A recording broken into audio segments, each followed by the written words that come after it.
উনি বাংলাদেশের মাটিতে ওনার হয় লাশ দাফন হবে, আর ওনার পরিবার কখনো বাংলাদেশের রাজনীতি করতে পারবে। তারাও কি তাহলে বেইমানি করেছে শেখ হাসিনার সঙ্গে?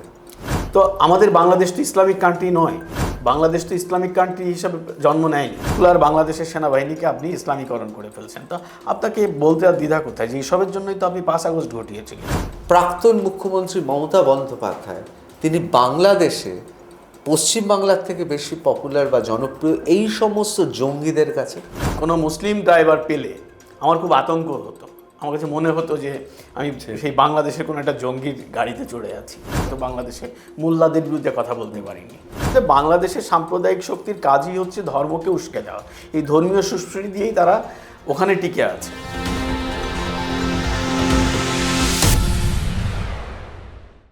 শুরু করছি টাফ টক এক্সপ্লেইনার। অবশ্যই আজকে আলোচনার কেন্দ্র এবং আমাদের ব্যাখ্যা বিশ্লেষণ বাংলাদেশকে নিয়ে।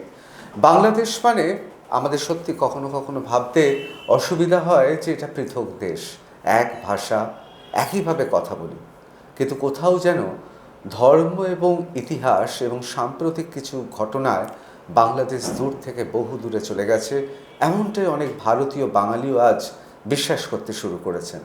আজ এসব নিয়েই কথা বলবো। আমার সঙ্গে যিনি রয়েছেন তিনি অত্যন্ত প্রসিদ্ধ এবং তিনি নামকরা সাংবাদিক। আমাদের সঙ্গে রয়েছেন শাহিদুল হাসান খোকন, তিনি লেখকও বটে। এই বইটা দেখছেন ইনশাআল্লাহ বাংলাদেশ, এই বইটির অন্যতম লেখক তিনি। আমি প্রথমেই স্বাগত জানাবো টাফ টক এক্সপ্লেইনারে। নমস্কার। আমি খোকন অনেকদিন ধরেই আপনাকে চিনি, জানি। সত্যি কথা বলতে গেলে আপনার দেশ ভারত না বাংলাদেশ আমি আজ অবধি ভাবিনি। এই অনুষ্ঠানটা শুরু হওয়ার আগে, কারণ আপনার পরিচয় আমার কাছে সাংবাদিক এবং একজন বাঙালি, সুতরাং আজকে এই অনুষ্ঠানটা শুরু হওয়ার আগে পর্যন্ত আমি জানতামও না যে আপনি বাংলাদেশের নাগরিক। কিন্তু এই পশ্চিমবঙ্গ, কলকাতায় আপনার তো প্রচুর আত্মীয় আছে এবং এই আত্মীয়রা তো তারা ধর্ম বিশ্বাসে, আমরা এই ধর্ম নিয়ে তো আগে কথা বলতাম না, তো আজকাল সবাই কথা বলি, ধর্ম বিশ্বাসে তারা হিন্দু, কিন্তু একটা অদ্ভুত আত্মীয়তা শেকড় তো আপনার এই ভারতবর্ষের সঙ্গে। ধন্যবাদ দাদা। আসলে যেটা বললেন যে আমি বাংলাদেশি না ইন্ডিয়ান, এটা হচ্ছে বড় পরিচয়। আমি পরিচিত হতে চাই সেটা বাঙালি হিসাবে। আর যে কারণেই আমার হয়তো ব্লাড কানেক্টেড কোনো রিলেটিভ এখানে নেই ভারতবর্ষে, কিন্তু আত্মিক রিলেশন ভারতবর্ষে আমার অনেকের সঙ্গেই আছে। এই শুরুতেই যেমন আপনাকে বলছিলাম, মানে ক্যামেরার বাইরে যেমনটা বলছিলাম যে আমার একটা পরিবারের সঙ্গে ইন্ডিয়াতে 5th জেনারেশন রিলেশন, মানে আমার দাদার থেকে শুরু করে এবং এ পর্যন্ত আমরা সেই 5 প্রজন্মের সম্পর্ক। তো আমার ছেলেও সেই সম্পর্কটা মেনটেন করছে। এই বর্তমানে যিনি উত্তর দমদম থেকে বিধায়ক নির্বাচিত হয়েছেন সৌরভ সিকদার, আপনি জানলে অবাক হবেন যে আমি কিন্তু ইন্ডিয়াতে তার বাড়িতেই থাকি। আমরা একই ঘরে থাকি, মানে এটা নতুন না, এটা প্রজন্ম থেকে প্রজন্ম। তো আমাদের এই যে রিলেশনশিপটা, আমি বললাম যেমনটা যে আমি সৌরভ সিকদারের বাড়িতেই থাকি। বেসিক্যালি আপনি জানেন যে বাংলাদেশের যে রাজনৈতিক পরিবর্তন, যে পট পরিবর্তন হয়েছে 2024 সালের 5 আগস্ট, এরপর থেকে আমি একরকম দেশান্তরী। এবং যারা পরবর্তী সময়ে রাষ্ট্র ক্ষমতায় এসেছে এবং এখন যারা রাষ্ট্র ক্ষমতায় আছে তাদের কাছে আমি একজন শত্রু হিসেবেই বিবেচিত। তো এই সিচুয়েশানে বা ওই সময়কার যে প্রেক্ষাপটটা ছিল, তখন আসলে জীবন বাঁচাতেই আমাকে ভারতবর্ষে স্থায়ীভাবে আবাস গড়তে হয়।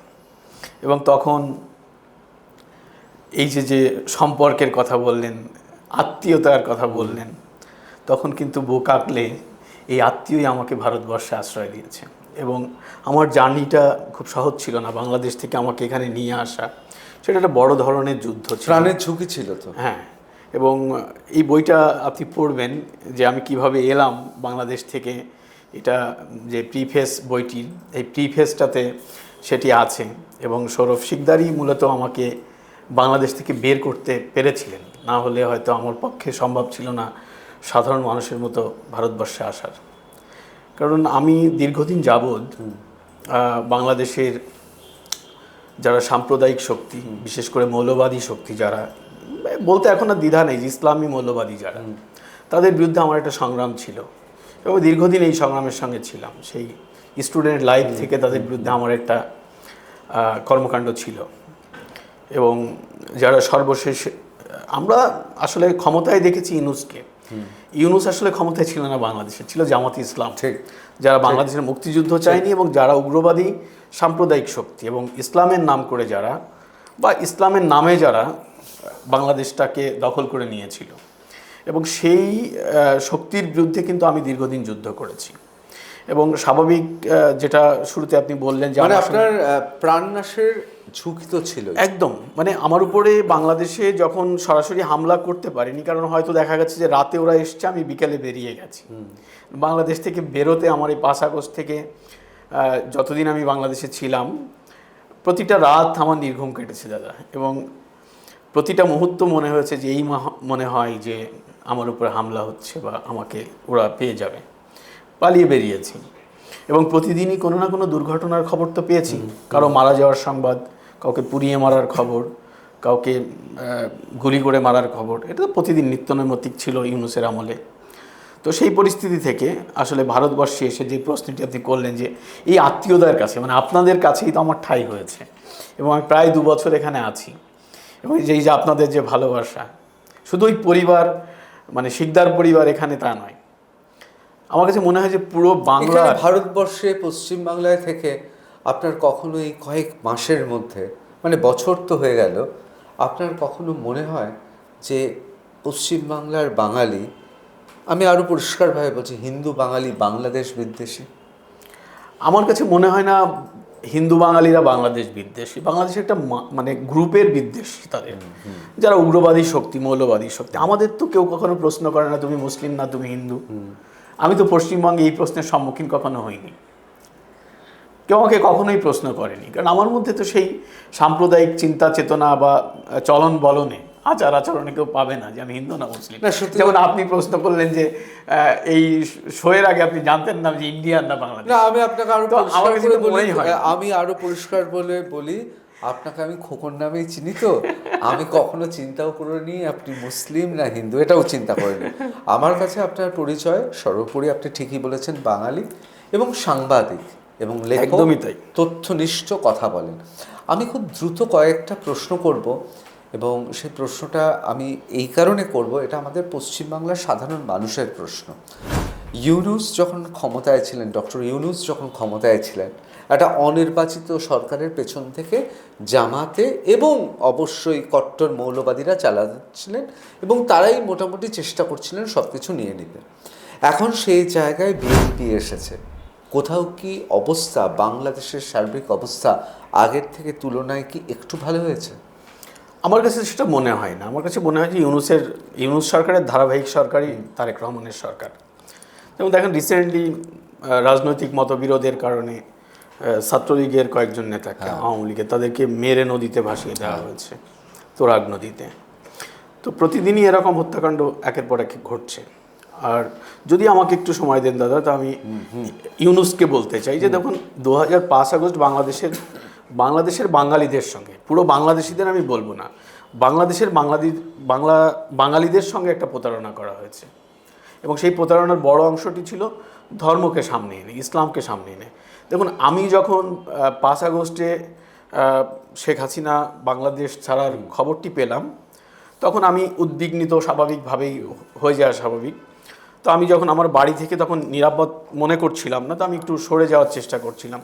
তো আমি রাস্তায় নামার চেষ্টা করছিলাম, ঠিক সেই মুহূর্তে রাস্তায় মিছিল হচ্ছিল যে নারায়ে তাকবীর আল্লাহু আকবার, এবং মিছিল হচ্ছিল যে ঢাকা না দিল্লি। তো আমার কাছে সেটা মনে হয়নি যে বাংলাদেশে 5 আগস্ট যে ঘটনাটি ঘটেছে, জুলাই আগস্টে, সেটিকে আপনি স্বাভাবিকভাবে বাংলাদেশের মানুষের আন্দোলন, বাঙালির আন্দোলন না, এটি ছিল সাম্প্রদায়িক শক্তির একটি আন্দোলন এবং জঙ্গিবাদী শক্তির আন্দোলন। সেটিকে মানে ছাত্রদের নাম দিয়ে এই জঙ্গিবাদী আন্দোলনটা দীর্ঘদিন ধরে, এবং এটাও ঠিক কথা, ডক্টর মোহাম্মদ ইউনূস তার গতিবিধি এবং এই ঘটনার 5 তারিখের ঘটনার আগে পরে যদি আমরা বিশ্লেষণ করি, কোথাও একটা প্রস্তুতি চলছিল এবং এটা বৈদেশিক শক্তির হাত ছিল এবং গোটা বিষয়টা একটা ষড়যন্ত্র এবং একটি অত্যন্ত দুর্লভ এবং কৌশলগতভাবে অত্যন্ত গুরুত্বপূর্ণ একটি দ্বীপ, সেই দ্বীপ সেন্ট মেরিস, সেই সেন্ট মার্টিন।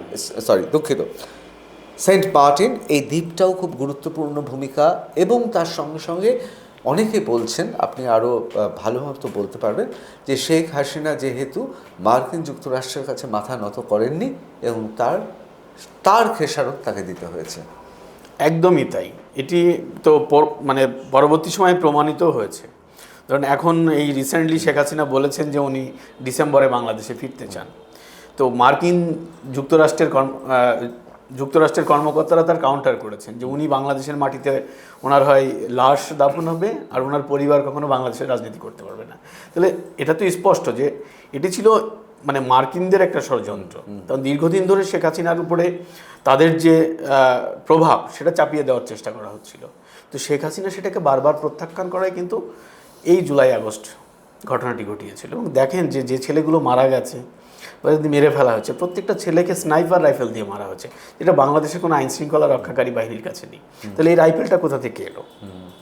তো এটা পরিকল্পিত একটি হত্যাযজ্ঞ ছিল এবং যার দায় চাপিয়েই মূলত শেখ হাসিনাকে। তাহলে আপনি কি বলছেন যে বাংলাদেশের ওই দিনটিতে এবং তার আগে পরে বৈদেশিক শক্তি স্নাইপার রাইফেল পাঠিয়ে দূর থেকে খুন করে গোটা দেশে অরাজকতার আগুনটারও জ্বালিয়ে দিয়েছে? একদমই তাই। মানে এদের তো প্ল্যান ছিল এটাকে। আর ইউনুস যখন ক্ষমতায় আসে তখন কিন্তু ফার্স্ট তার ইউএস ভিজিটে সে বলেছিল যে মেটিকুলাস ডিজাইন, একটা মেটিকুলাস ডিজাইনের মাধ্যমে একটা গণতান্ত্রিক সরকারকে ফেলে দেওয়া হয়েছে। এবং সেই ডিজাইনের যাকে মাস্টার মাইন্ড হিসেবে উপস্থাপন করা হয়েছিল মাহফুজ আলম, তাকে তো ওই সরকারের অংশীদার করা হয়েছিল, ব্রডকাস্ট মিনিস্টার করা হয়েছিল। কোথাও আমি এমনি প্রশ্ন করছি, আপনি সাংবাদিক হিসেবে ধরুন এই মুহূর্তে মমতা বন্দ্যোপাধ্যায় মুখ্যমন্ত্রী হিসেবে তার ক্ষমতায় নেই, তিনি এখন প্রাক্তন, এবং তার দলে আপনারা দেখতে পাচ্ছেন সাংসদ বিধায়ক দলের যারা নেতা তারা চরম গাদ্দারি এবং বেইমানি করছে তার সঙ্গে। ঠিক একইভাবে শেখ হাসিনার যারা ঘনিষ্ঠ ছিলেন, সেনাপ্রধান থেকে শুরু করে বিভিন্ন মহলে, তারাও কি তাহলে বেইমানি করেছে শেখ হাসিনার সঙ্গে? দাদা, এটা তো আমি একদম 5 আগস্টের পরে ভারত এসে প্রথম আমি টেলিভিশন ইন্টারভিউতে বলেছিলাম যে আপনারা দেখছেন বাংলাদেশি স্টুডেন্ট রেভলিউশন। আমাকে একটা জার্নালিস্ট প্রশ্ন করেছিলেন যে স্টুডেন্ট রেভলিউশন মানে, তার মানে হচ্ছে নেভার এভার। এটি হচ্ছে সেনা জঙ্গি অভ্যুত্থান, সেনাবাহিনী এবং জঙ্গিদের একটা অভ্যুত্থান হয়েছে বাংলাদেশে। এবং আজকে তার প্রমাণ বাংলাদেশের ইতিহাসে এই প্রথম কোনো জেনারেল যিনি বাংলাদেশের সেনাপ্রধান, তার মুখে দাড়ি। এটা বাংলাদেশের ইতিহাসে কখনো ছিল না। আপনি বাংলাদেশটাকে দেখেন। এই রিসেন্টলি খুব চমৎকার একটি প্রশ্ন করেছেন, ধন্যবাদ আপনাকে। রিসেন্টলি বাংলাদেশের সেনাবাহিনীতে 4টা কমান্ড করা হয়েছে ইসলামের 4 জন খলিফার নামে। তো আমাদের বাংলাদেশ তো ইসলামিক কান্ট্রি নয়, বাংলাদেশ তো ইসলামিক কান্ট্রি হিসাবে জন্ম নেয়নি। বাংলাদেশ হয়েছে, দেখেন, যদি 47-এর দেশভাগের পর ভারত পাকিস্তান দুটো ধর্মভিত্তিক দেশ ছিল, তো বাংলাদেশ তো স্বাধীন হয়েছে বাঙালি জাতীয়তাবাদের ভিত্তিতে, একটি বাঙালি রাষ্ট্র ব্যবস্থার জন্য, এখানে ধর্মকর্মের জন্য নয়। সেই রাষ্ট্রের যে সেনাপ্রধান এসে নিজে দাড়ি রেখে নামাজ পড়ে সেনাবাহিনীকে বলছে যে ইসলামিক আদর্শ উজ্জীবিত হয়ে বাংলাদেশ সেনাবাহিনীকে তার লালন করতে হবে, চেতনা লালন করতে হবে, নিজে দাড়ি রেখেছেন, সে নিয়ে আমার সমস্যা নেই, সে ধর্মকর্ম পালন করা তার নিজস্ব ব্যাপার। কিন্তু আপনি বাংলাদেশ সেনাবাহিনীতে তো হিন্দু মুসলিম খ্রিস্টান সবাই অধিকার রয়েছে নিয়োগের।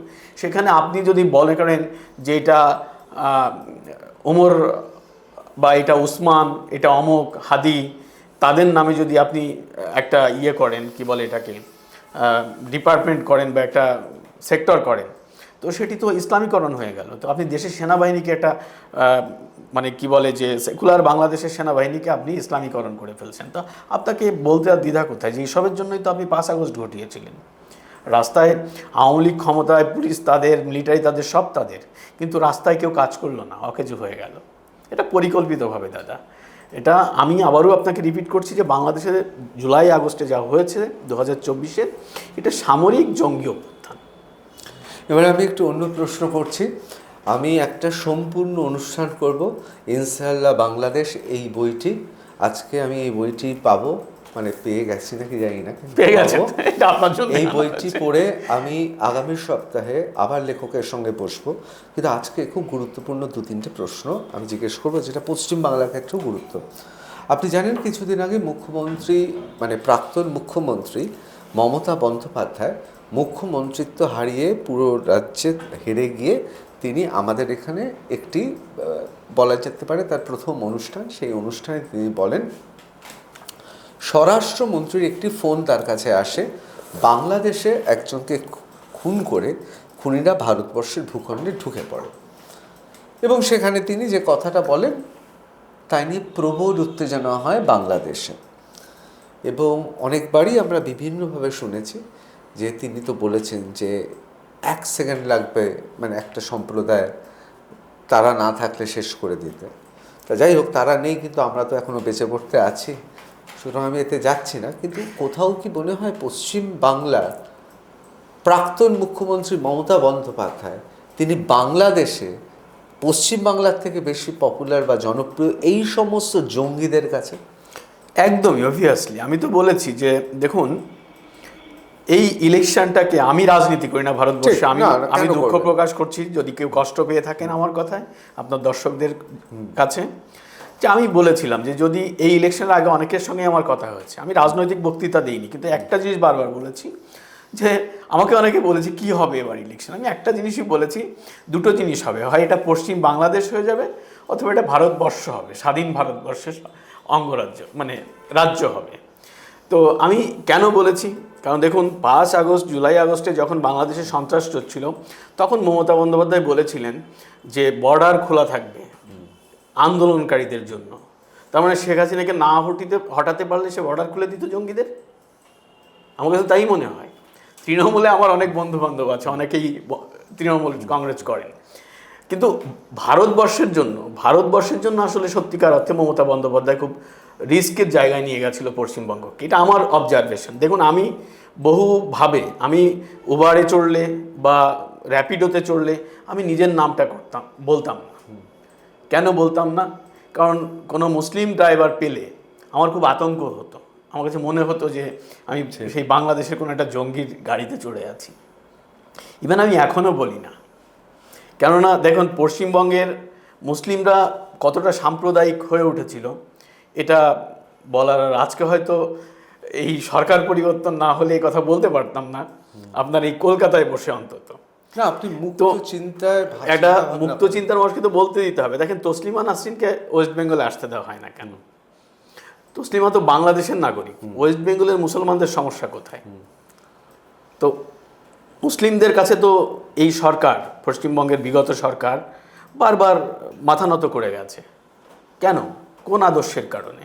এখন আপনার নবী, আমার নবীকে কেউ অবমাননা করছে, সেটা নিয়ে আমার কষ্ট হতে পারে, অবশ্যই অবশ্যই, কারণ ধর্ম এবং ভাবনা, কিন্তু এটা সেকুলার রাষ্ট্র ব্যবস্থায় তার চিন্তা চেতনাকে তো আপনাকে সম্মান জানাতে হবে, অবশ্যই, তাই না? সেটা তার স্বাধীনতা। তো পশ্চিমবঙ্গের মাটিতে আপনি একজন লেখককে মুক্ত চিন্তার কথা বলতে দেবেন না। আমার কাছে তো মনে হয় যে সেই পরিস্থিতি তৈরি হয়ে গেছিলো বাংলাদেশে, যেটা আমরা পারিনি সেখানেই। ধরেন আওয়ামী লীগের ক্ষমতা আমলেও আমরা তো বাংলাদেশে মোল্লাদের বিরুদ্ধে কথা বলতে পারিনি। অনেকে বলেন এইটাই শেখ হাসিনার সবচেয়ে বড় ভুল ছিল। তিনি যদি শক্ত হাতে মৌলবাদ তাকে যদি নিয়ন্ত্রণে রাখতে পারতেন, আজকে তাহলে এই বাংলাদেশ থেকে তাকে ছেড়ে চলে যেতে হতো না। একদমই ঋতুদা, আমি একটা জিনিস খুব ক্লিয়ারলি বলি, ধরুন আমরা কখনো আওয়ামী লীগের বাইরে রাজনীতি করতে পারবো না। বাংলাদেশে আর কোনো রাজনৈতিক দল নেই যাদেরকে আমরা সমর্থন করতে পারি আওয়ামী লীগ ছাড়া। কিন্তু আওয়ামী লীগের ভুলগুলো আমাদের বলতে হবে, যে ভুলের কারণে আজকে আমাকে দেশান্তরী হয়েছে। আজকে আমাকে হয়তো আপনারা ভালোবাসেন তাই খুব ভালো আছি, কিন্তু আমি যদি একটা সাধারণ মানুষ হয়ে ভারতবর্ষে আসতাম তো আমার এই পজিশন হতো না। আমাকে তো থাকা খাওয়াও বিপদে পড়তে হতো। তো শেখ হাসিনা যেটা করেছে, বাংলাদেশের জঙ্গি দমনের বহু সফলতা শেখ হাসিনার আছে, নো ডাউট। বাংলাদেশের বড় বড় জঙ্গিদের তিনি অ্যারেস্ট করেছেন, করেছেন, কিন্তু হেফাজতের মতো একটা জঙ্গিবাদী চেতনার রাজনৈতিক শক্তিকে মৌলবাদী শক্তিকে উনি যখন পৃষ্ঠপোষকতা দিয়েছেন, তখনই বাংলাদেশটা আসলে সেকুলার বাংলাদেশটা আসলে সরে গেছে। এবং তার পরিণতি কিন্তু 2024 জুলাই আগস্ট। তো বাংলাদেশে আওয়ামী লীগের যে রাজনৈতিক দলটি, সেই রাজনৈতিক দলটি পরিচ্ছন্নভাবে পরিপূর্ণভাবে সেকুলার দল ছিল না, সেটিও আবার মুসলিম লীগে ব্যাক করছিল। আজকে আমরা অনেকেই দুঃখ প্রকাশ করি বা আমাদের অনেক কষ্ট আছে যে জুলাই আগস্ট বাংলাদেশে হয়েছে। আসলে যদি জুলাই আগস্ট না হতো তো বাংলাদেশ আওয়ামী লীগটাও বাংলাদেশের মতো জঙ্গিবাদী দল হয়ে যেত। হয়তো এই জঙ্গিরাই বাংলাদেশ আওয়ামী লীগের হত্যাকর্তা হয়ে যেতেন, বড় পজিশনে অনেকেই চলে গেছিলেন আওয়ামী লীগের। মানে আবার যদি সেই মুসলিম লীগে আওয়ামী লীগ ফিরে যেত, তাহলে তার আমাদের কোনো আদর্শের জায়গা ছিল না। তো আমি যদি অন্যভাবে বলতে গেলে যে আগস্টটা আসলে ঠিকই ছিল, যে অন্তত আওয়ামী লীগের চেতনায় আওয়ামী লীগকে ফিরিয়ে নিয়ে গেছে। আজকে অন্তত আমরা এই কথাটা বলতে পারছি যে মৌলবাদী শক্তি আমাদের শত্রু, কিন্তু আওয়ামী লীগ আমলে সেটা বলতে পারিনি। ধরুন আমাদের একটা বড় বিচ্যুতি ছিল আওয়ামী লীগের। ধরুন আজকে একটা রাষ্ট্র ব্যবস্থা, ধরুন এখানে যেমন ইমাম মুয়াজ্জিনদের মাদ্রাসার সাপোর্ট ছিল দিদির, ওপারে আমাদের আপাতত সেই দিকেই চলে গেছিলেন, 500-600 মডেল মসজিদ বানালেন। তো বাংলাদেশ সেকুলার বাংলাদেশে, অসাম্প্রদায়িক বাংলাদেশে, সর্বধর্মের বাংলাদেশে তো সেকুলার মসজিদ দরকার ছিল 500 লাইব্রেরি বানানোর, পাঠাগার বানানোর, যেখানে মানুষ পড়ে অন্তত অসাম্প্রদায়িক চেতনা।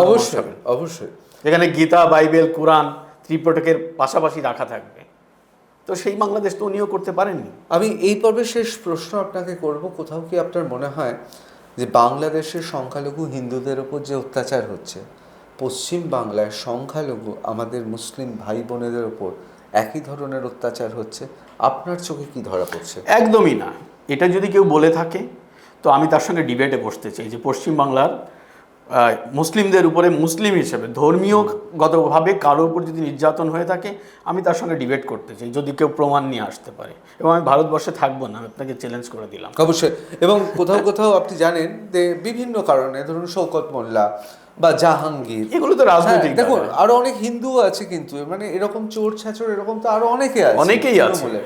এখন এদেরকে দেখিয়ে বাংলাদেশ অনেকে প্রচার করছে দেখো মুসলিম বলে ধরা হচ্ছে। একদমই না, না, না দাদা, আমি তো আপনাকে বললাম যে আমার মাঝে মাঝে তো বিভিন্ন এলাকাতে আমি যাই, ওয়েস্ট বেঙ্গলে। তো আমি অনেক জায়গায় যাই মুসলিমদের মধ্যে, যারা এবার খুব ভালোভাবে খুব শক্তভাবে অবস্থান নিয়ে ভারতীয় জনতা পার্টির জন্য ভোট করেছে। আমি আমার অনেক বন্ধুবান্ধবকে চিনি, তারা ভারতীয় জনতা পার্টি করে।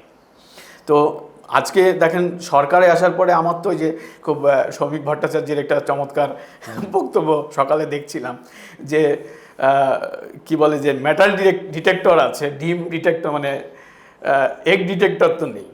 তো এখন কেউ যদি ডিম ছুঁড়ে মারে, এটা তো রাষ্ট্রের বা রাজ্যের সরকারের কিছু করার নেই, এটা তার ব্যক্তিগত। উনি চমৎকার কথা বলেছেন এবং সেটা তো ভাইরাল হয়ে গেছে যে এগ ডিটেক্টর নেই। এবং পুলিশের পক্ষে তিনি খুব সুন্দর করে বলেছেন, মজা করে বলেছেন, পুলিশের পক্ষে পকেটে হাত দিয়ে। দাদা আজকেই তো আমি আজকেই সোশ্যাল মিডিয়াতে দেখলাম, ফেসবুকেই সম্ভবত দেখলাম যে এই ফলতার দিকেই সেই বিখ্যাত ফলতার মহিলারাই বলছে যে তাদের আবেদনের পরই চলে এসছে তাদের অ্যাকাউন্টে, যে অন্নপূর্ণার ভাণ্ডার চলে এসছে। তো তারাই প্রশ্ন করেছে যে আপনারা যে ভোটের আগে বললেন যে হিন্দুরা অন্নপূর্ণা ভাণ্ডার পাবে না, তাহলে আমাদের এলো কি করে? এই মুসলিম মহিলারাই, আমি সকালে ভিডিও যারা রয়েছেন তারা। তো এটা আসলে আপনার যে প্রশ্ন, যে বাংলাদেশের সাম্প্রদায়িক শক্তির কাজই হচ্ছে ধর্মকে উস্কে দেওয়া। এই ধর্মীয় সুশ্রী দিয়েই তারা ওখানে টিকে আছে। আপনার কাছে মনে হয় যে বাংলাদেশের অধিক সংখ্যক মানুষ ধর্মীয় উগ্রবাদী? না, একদমই না, খুব সংখ্যায় কম, কিন্তু তাদের ক্যাপাবিলিটি ভালো, তাদের প্রশিক্ষণটা ভালো, মাদ্রাসা কেন্দ্রিক তাদের প্রশিক্ষণ, তো সেটা খুব ভালো। তারা সেটাকে খুব ভালোভাবে রপ্ত করে এবং সেটা পরবর্তীতে এক্সিকিউট করে। অবশ্যই। অসংখ্য ধন্যবাদ শহীদুল হাসান খোকন আপনাকে। আমি এই বইটা পড়ব এবং এই বইটা নিয়ে একটা পূর্ণাঙ্গ আলোচনা হবে, এবং তার সঙ্গে সঙ্গে বাংলাদেশের সর্বশেষ খবর তা নিয়েও আমরা কথা বলবো। এবং আজকে শুরুটা হলো, কিন্তু আপনাকে কথা দিতে হবে কয়েকদিনের মধ্যে, আমার বইটা পড়তে বেশি সময় লাগবেও না, কয়েকটা দিনের মধ্যে আমরা আবার টাফ টক এক্সপ্লেনারে আপনাকে নিয়ে আসতে পারবো। ধন্যবাদ। নিশ্চয়ই আমি আসবো, এবং আপনার মতো একজন সিনিয়র জার্নালিস্টের সঙ্গে, এবং নিশ্চয়ই আমার প্রিয় একজন মানুষ, তার সঙ্গে বসে আলোচনা করতে পেরে আমারও ভালো লাগছে। নিশ্চয়ই মাঝে মাঝে বসবার প্রত্যাশা রাখছি।